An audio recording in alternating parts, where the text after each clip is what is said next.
नमस्कार दोस्तों, मेरा नाम है सुखदेव और आप मेरा चैनल देख रहे हैं जॉब तक। दोस्तों आज हम बात करेंगे नैनी एरोस्पेस लिमिटेड की तरफ से रिक्वायरमेंट आई है उसके बारे में। नैनी एरोस्पेस की तरफ से दोस्तों 4th ईयर की as a contract basis vacancies है ऑपरेटर और जूनियर असिस्टेंट के लिए, और इसके लिए आईटीआई ग्रेजुएशन आपका होना चाहिए और ऑपरेटर पोस्ट के लिए आपका आईटीआई होना चाहिए। बाकी जूनियर असिस्टेंट के लिए अलग अलग क्वालिफिकेशन ऐसा रखा गया है। पूरी जानकारी के लिए वीडियो आप लास्ट तक जरूर देखिए। वीडियो को एक लाइक करें, अपने दोस्तों में शेयर करें, चैनल को सब्सक्राइब करके बेल आइकन को भी जरूर प्रेस करें। तो चलिए वीडियो को स्टार्ट करते हैं। तो जैसे दोस्तों आप यहाँ पर देख सकते हो, ये इसकी ऑफिशियल नोटिफिकेशन है और ये वैकेंसीज आपका आया है नैनी एरोस्पेस लिमिटेड की तरफ से, जो कि नैनी प्रयागराज में स्थित है। और ये वैकेंसीज आपका फिक्स टर्म कॉन्ट्रैक्ट बेसिस होने वाली है और जिसका एडवर्टाइज नंबर यहाँ पर आप रीड कर सकते हैं। अबाउट कंपनी की अगर मैं बात करूँ तो यहाँ पर नैनी एरोस्पेस लिमिटेड यानी कि NAEL was incorporated 129 December 2016 and wholly owned subsidiary of Hindustan aeronautics limited यानी एचएल का सब्सिडरी कंपनी है। और ये ऑल ओवर इंडिया कैंडिडेट्स की वैकेंसीज है, किसी भी राज्य से बिलोंग करते हैं आप इसका फॉर्म आप भर सकते हैं।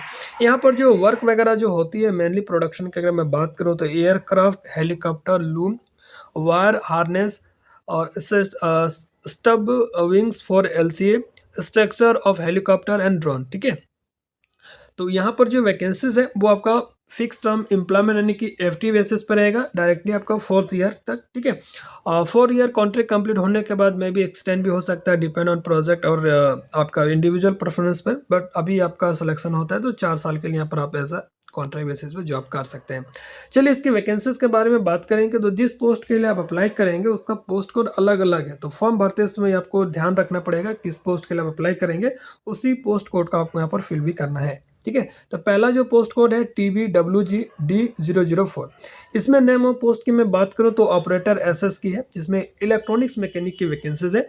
टोटल इलेक्ट्रॉनिक्स मैकेनिक की 8 वैकेंसीज है, जिसमें से SC के लिए 2 है और OBC के लिए 2 है और जनरल में 4 वैकेंसीज है। अब इसके लिए जो क्वालिफिकेशन मांगा है, ITI होना चाहिए 2 साल फुल टाइम। ठीक है, ITI आपका NTC होना चाहिए, नेशनल ट्रेड सर्टिफिकेट, और 10th के बाद आपका 2 साल का ITI होना चाहिए। ट्रेड आपका होना चाहिए इलेक्ट्रॉनिक्स मैकेनिक से। ठीक है, नेक्स्ट रिक्वायरमेंट है आपका ऑपरेटर SS फिटर के लिए। फिटर के लिए यहाँ पर 5 वैकेंसीज है और एक जनरल के लिए है, एक EWS के लिए है और एक आपका SC के लिए। इसमें भी क्वालिफिकेशन सेम रखा है, 10th के साथ आपका ITI होना चाहिए फिटर ट्रेड से NTC में। ठीक है, नेक्स्ट रिक्वायरमेंट है ऑपरेटर SS इलेक्ट्रिशियन की। इलेक्ट्रिशियन की यहाँ पर 6 वैकेंसीज है। 6 वैकेंसीज में एक आपका SC के लिए है और एक आपका OBC के लिए है और EWS में 2 है और 2 आपका जनरल कैंडिडेट्स के लिए। बाकी इसमें भी 10th के साथ ITI आपका इलेक्ट्रिशियन ट्रेड से होना चाहिए। नेक्स्ट रिक्वायरमेंट है आपका जूनियर असिस्टेंट IMM की। अब इसके लिए जो इसमें टोटल आपका 3 वैकेंसीज है और तीनों वैकेंसीज जनरल कैंडिडेट के लिए। इसके लिए क्वालिफिकेशन जो मांगा है फुल टाइम BCom या BSc होना चाहिए रिकॉग्नाइज यूनिवर्सिटी से। ठीक है, और आपका प्रेफरेंस मांगा गया दोस्तों जिसके पास कंप्यूटर से रिलेटेड 6 मंथ का या फुल टाइम BCA वगैरह है तो वो भी कैंडिडेट एलिजिबल होंगे, हालांकि फॉर्म भर सकते हैं।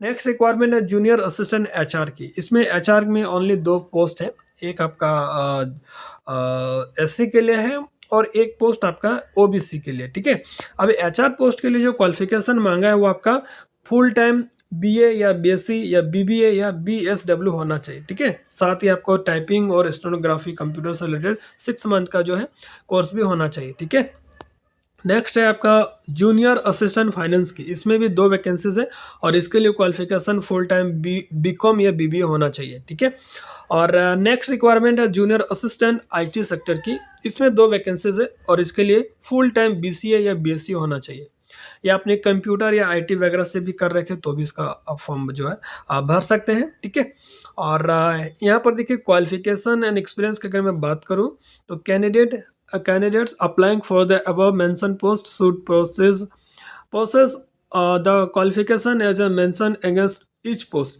तो जिस पोस्ट के लिए जो भी क्वालिफिकेशन जो भी क्राइटेरिया वगैरह दिया है आप उसको अच्छा से पढ़ के रीड करके फिर फॉर्म भरना है। ठीक है, एक चीज़ और भी है, जो जिस कैंडिडेट्स के पास पार्ट टाइम, क्रॉसपोंडेंस, डिस्टेंस एजुकेशन या ई लर्निंग क्वालिफिकेशन है, वैसे कैंडिडेट इस पोस्ट के लिए एलिजिबल नहीं होंगे। फुल टाइम रेगुलर बेसिस पर जो भी आपने आईटीआई वगैरह किए हैं, जो भी बी बीकॉम वगैरह जो भी कोर्सेज किए हैं, वो आपका फुल टाइम होना चाहिए। ठीक है, तो वैसे कैंडिडेट फॉर्म भरेंगे जिसके पास फुल टाइम रेगुलर बेसिस पर क्वालिफिकेशन सर्टिफिकेट्स आपके पास एलिजिबल है। ठीक है, तो ये सारी चीज़ें भी ध्यान पर रखना है।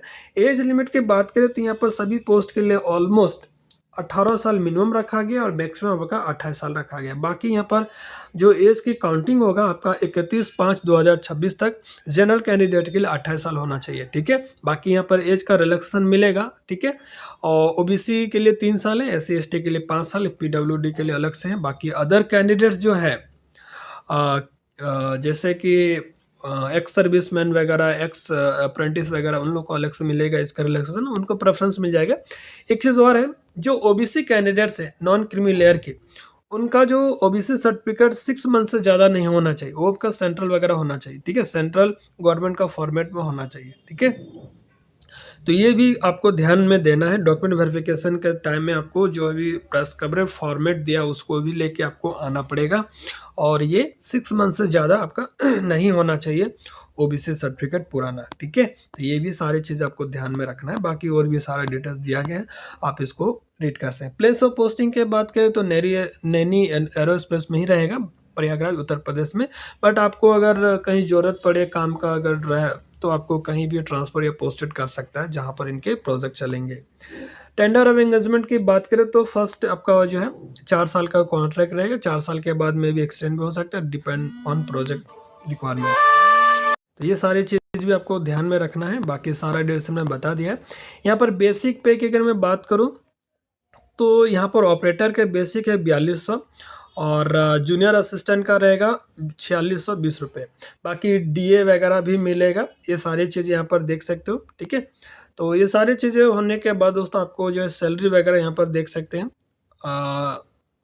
सीटीसी आपका जो रहेगा वो आपका 4,56,000 रुपये रहेगा एनुअल। ठीक है, ऑपरेटर के लिए, और 4,96,000 रुपये रहेगा आपका जूनियर असिस्टेंट के लिए।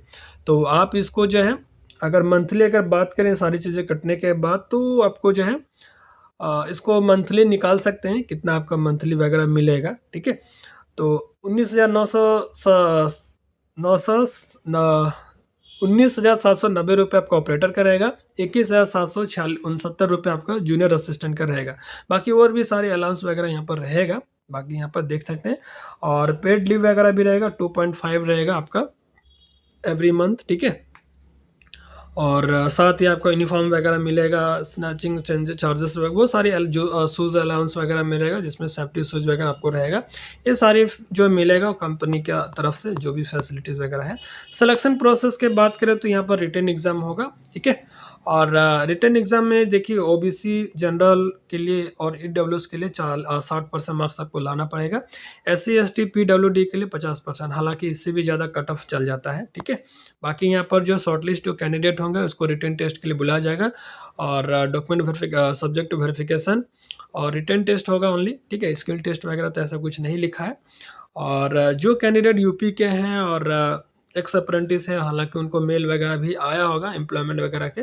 बाकी अदर जो कैंडिडेट्स हैं वो आपको जो फॉर्म वगैरह भरना पड़ेगा, अलग से पहले रजिस्ट्रेशन करना पड़ेगा, फिर फॉर्म भरना पड़ेगा।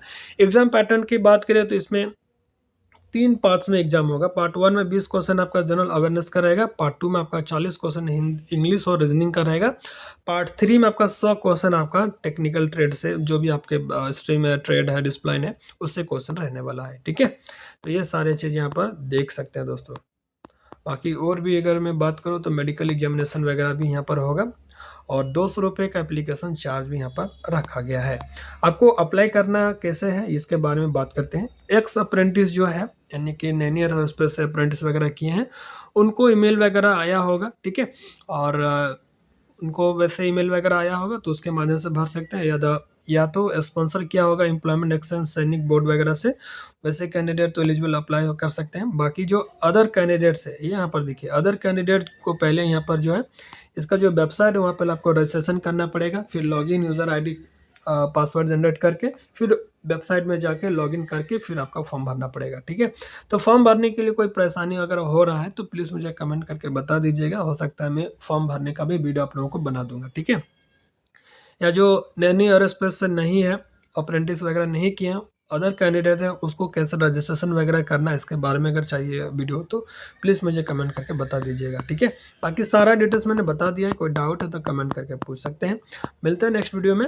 और इसका देखिए फॉर्म भरने का जो डेट है आज से ही स्टार्ट हो गया है और 17 जुलाई तक इसका फॉर्म भर सकते हैं। एडमिट कार्ड आपका 31 जुलाई तक आ जाएगा और रिटन टेस्ट आपका जो है 23 अगस्त में हो जाएगा और रिटन टेस्ट का जो रिज़ल्ट है वो आपका 27 अगस्त तक आ जाएगा। तो ये बहुत फास्ट प्रोसेस रहता है, तो ये सारा डेट भी उन्होंने पहले से ही मेंशन कर दिया है। तो जो भी कैंडिडेट एलिजिबल होते हैं फॉर्म भरना स्टार्ट करेंगे। बाकी सारा डिटेल बता दिया, कोई डाउट है तो कमेंट करके पूछ लेंगे। मिलते हैं नेक्स्ट वीडियो में, तब तक के लिए टेक केयर। जय हिंद, वंदे मातरम।